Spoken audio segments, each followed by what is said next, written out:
Subir ali.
Frisa.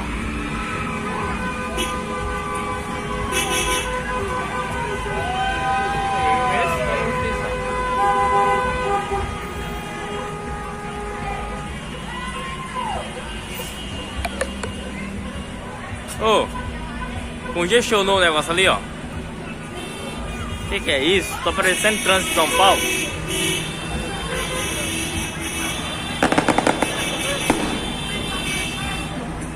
Olha ali um apressadinho ali, ó. Vamos pegar a placa e denunciar no Detran.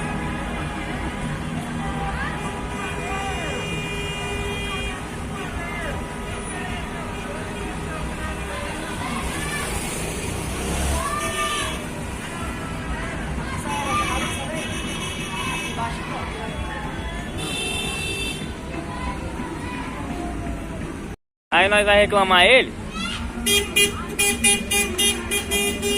Vamos lá. Na cadeia. Aí nós vai. Tá gravando, peraí.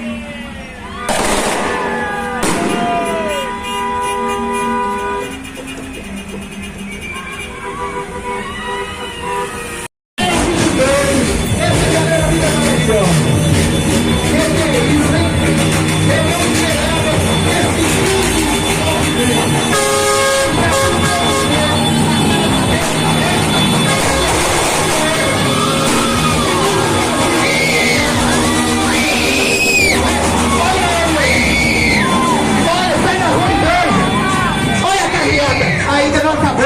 Nem pra prefeito aconteceu isso embaixo da linha. Nem pra prefeito. Não tem gasolina. Não tem gasolina. Não tem governo. Não é adesivo. Não tem nada. Tudo que está aqui foi que deu a cara para bater. Todos que estão aqui deu a cara para bater. Foi. Tinha. Fica de lado. Porque essa tudo aqui. Tinha, sai daqui, meu filho,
conhecimento, com a sua força, para que possamos ter um futuro melhor para os nossos filhos, para as nossas famílias. Nós que acreditamos que o Brasil pode ser melhor, justamente na mão do nosso presidente Jair Bolsonaro, que está aí mostrando com muita força de Deus, o trabalho para que possamos seguir em frente.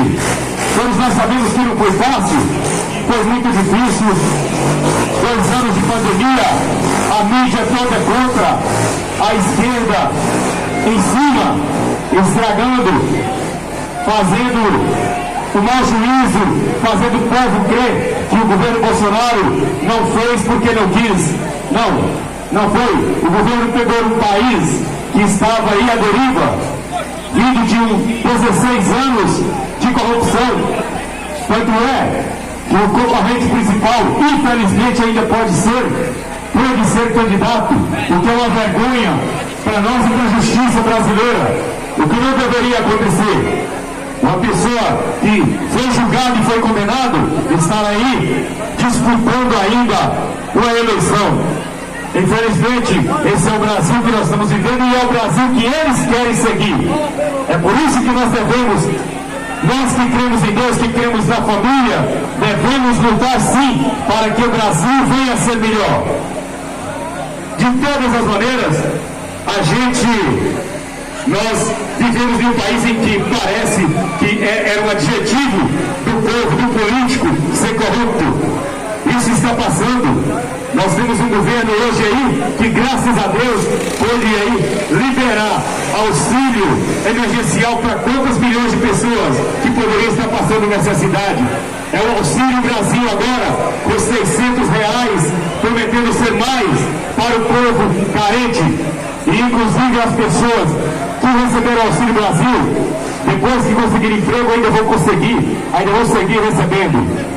Mas de todas as maneiras e de todas as coisas que a esquerda do partido do PT, do PSOL, desses partidos esquerdopatas, na verdade, o que mais nos machuca, o que mais nos magoa é a promiscuidade, é a falta de respeito, é a falta de temor a Deus que eles não têm.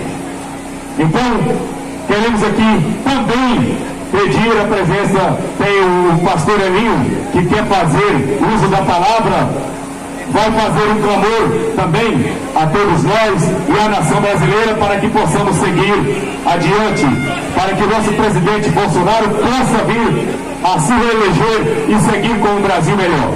É isso aí, o nosso muito obrigado a cada um de vocês que saíram de suas casas para dar esse apoio. O Brasil precisa de vocês mais do que nunca, porque nós vimos aí, se não for com a força do povo de bem e com a força de Deus, realmente o maligno pode tomar conta. Nosso muito obrigado a vocês e vive o nosso capitão Jair Messias Bolsonaro! Convidamos aqui, antes de cantar o hino nacional, convidamos o pastor Elinho aqui para fazer uso da palavra em agradecimento a todos, em nome de todo o povo cristão. Ok, pastor? Quer subir? Dá a mão. É isso. Oi!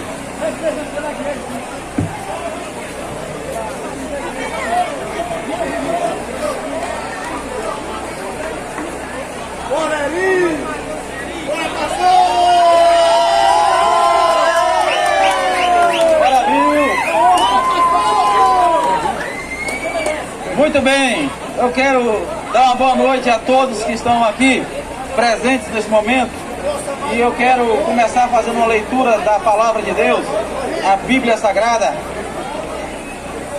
Eu quero ler aqui em Salmos número 139 e vamos ler a partir do versículo 7, que diz assim: para onde me ausentarei do teu espírito? Para onde fugirei da tua face? Se subo aos céus, lá estás. Se faço a minha cama no mais profundo abismo, lá estás também. Se tomo as asas da alvorada e me detenho nos confins dos mares, ainda lá me haverá de guiar a tua mão, e a tua destra me susterá. Se eu digo, as trevas com efeito me encobrirão, e a luz ao redor de mim se fará noite, até as próprias trevas não te serão escuras. As trevas e a luz são a mesma coisa, pois tu formaste o meu interior. Tu me teceste no seio de minha mãe. Graças te dou, visto que por modo assombrosamente maravilhoso me formaste. As tuas obras são admiráveis, e a minha alma o sabe muito bem. Os meus ossos não te foram encobertos, quando no oculto fui formado e entretecido como nas profundezas da terra. Os teus olhos me viram a substância ainda informe, e no teu livro foram escritos todos os meus dias, cada um deles escrito e determinado, quando nenhum deles havia ainda. Que preciosos para mim, ó Deus, são os teus pensamentos, e como é grande a soma deles. Se os contasse, excedem os grãos de areia. Contaria, sem jamais chegar ao fim. Tomara, ó Deus, desses cabo do perverso. Apartai-vos, pois, de mim, homens de sangue. Eles se rebelam insidiosamente contra ti, e como teus inimigos falam malícia. Não aborreço eu, Senhor, os que te aborrecem, e não abomino os que contra ti se levantam. Aborreço-os com ódio consumado. Para mim são inimigos de fato. Sonda-me, ó Deus, e conhece o meu coração. Prova-me e conhece os meus pensamentos. Vê se há em mim algum caminho mau, e guia-me pelo caminho eterno. Esta é a palavra de Deus. E eu quero deixar bem claro para todos que estão ouvindo aqui, que estão presentes. E eu sei que aqui não tem somente bolsonaristas. Aqui eu sei que tem pessoas que também votam em Lula, né, que estão aproveitando o momento, gostam, né, de estar no momento. Eu conheço pessoas aqui que votam em Lula. E eu quero que vocês ouçam muito bem as minhas palavras, porque muitos criticam a igreja, principalmente a igreja evangélica. Eu, por exemplo, como pastor, sou muito criticado por estar apoiando Bolsonaro, né? E eles nos criticam e dizem como é que pode um pastor apoiar um homem daquele, né? E inventam narrativas e mais narrativas a respeito, né, do Bolsonaro. Mas nós queremos dizer que a igreja evangélica no Brasil não está apoiando o Bolsonaro porque idolatra ele, porque acha ele um santo, porque acha ele um homem de Deus, mas porque nós temos uma pauta, nós temos uma causa para lutar.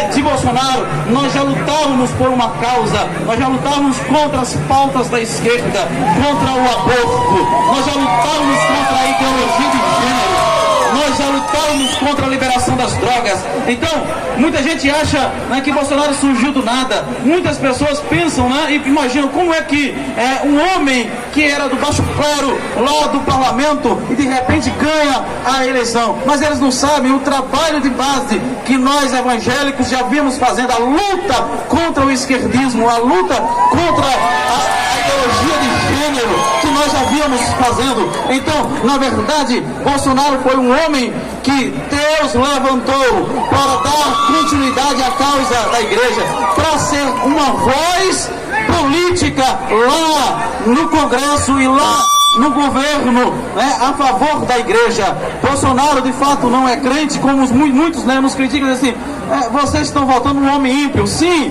nós não estamos escolhendo um pastor para nos governar, nós estamos escolhendo alguém que possa lutar pelos nossos ideais, que possa lutar pela nossa causa. Então, antes das narrativas da esquerda, nós já conhecemos Bolsonaro de lutar com ele, né?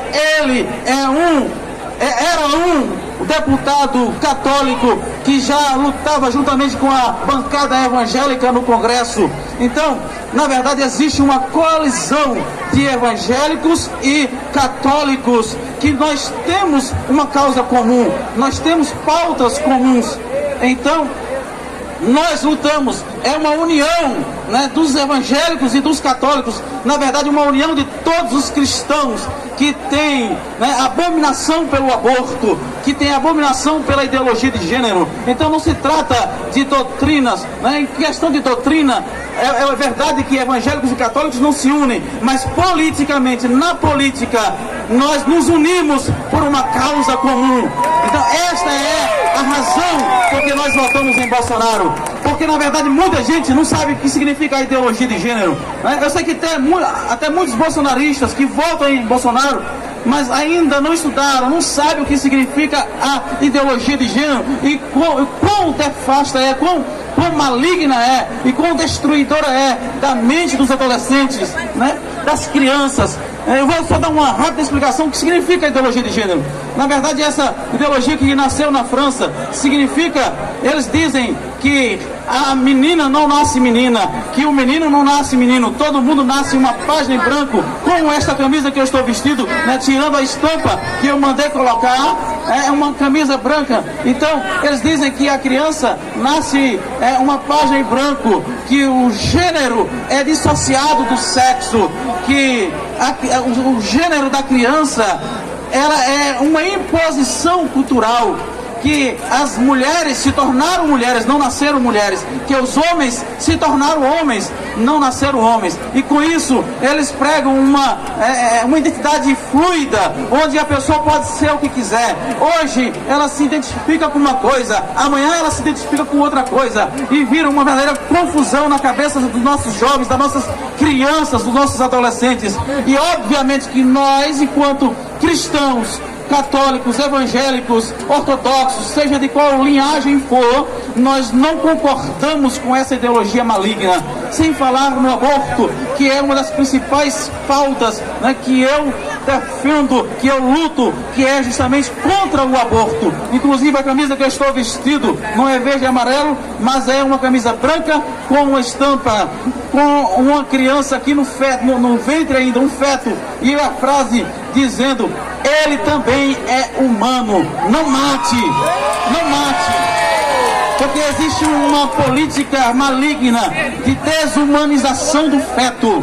Muitos estão considerando o feto como se fosse apenas um bolo de carne, uma extensão da mulher, como se fosse apenas o corpo da mulher e que ela pudesse tirar quando ela bem quisesse, que dependesse tão somente da boa vontade dela, de querer ter a criança ou matar a criança.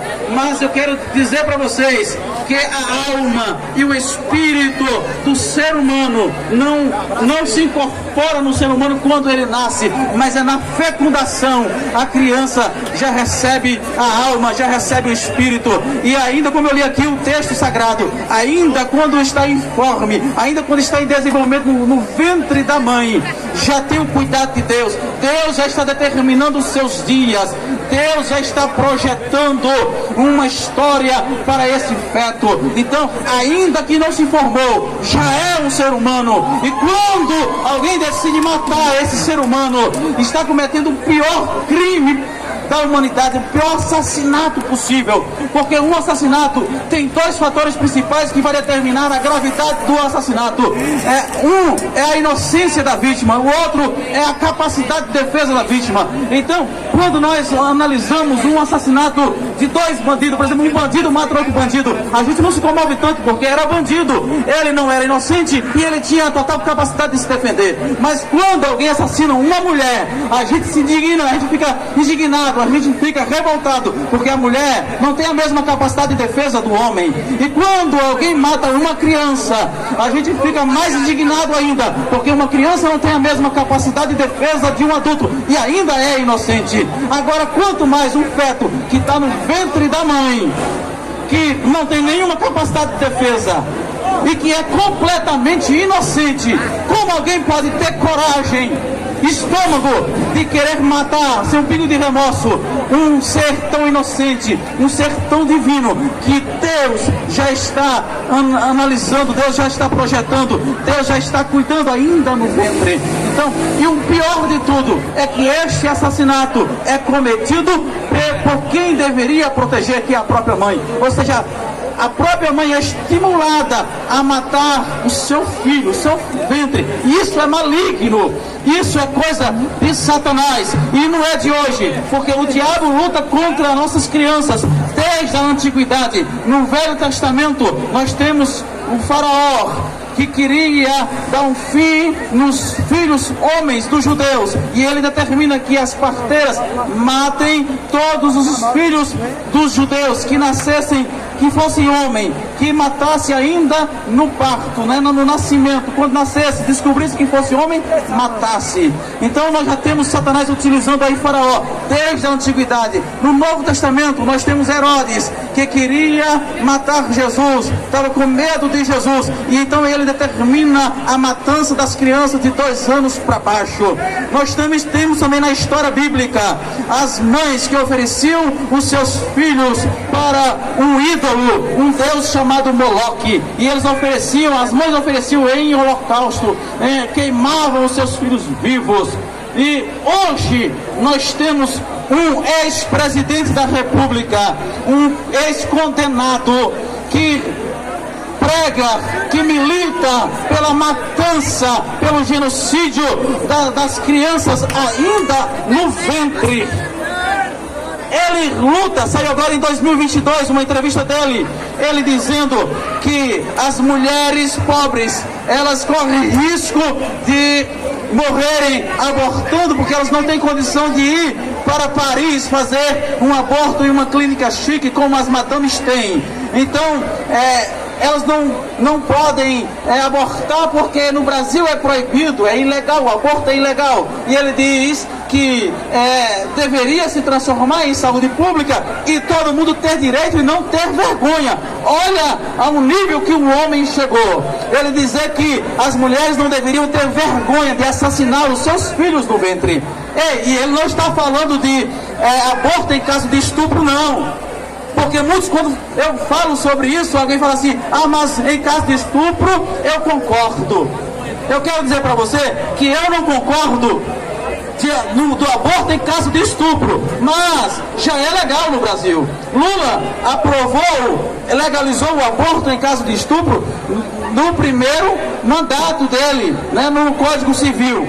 Agora ele está querendo legalizar o aborto em caso de gravidez indesejada. A mulher tem o seu parceiro, ela engravidou, não queria engravidar, engravidou, então conversa com o seu parceiro e resolve matar. É isso que ele está pregando. Como um cristão pode votar num demônio desse? Como um cristão pode votar num Satanás desse, que está pregando o assassinato de fetos indefesos? E olha que essa história é longa, porque eu estava assistindo essa semana uma amante dele, Miriam Cordeiro, ela falando desde a eleição de Collor que ela não votava em Lula porque sofreu muito na mão dele, e ele ofereceu dinheiro para ela abortar a filha dela, mas ela não abortou, e ele não reconheceu a filha. Então, é de longas datas que ele é maligno. Muitos não conhecem o passado e o histórico de Lula. Então, eu vou resumir o meu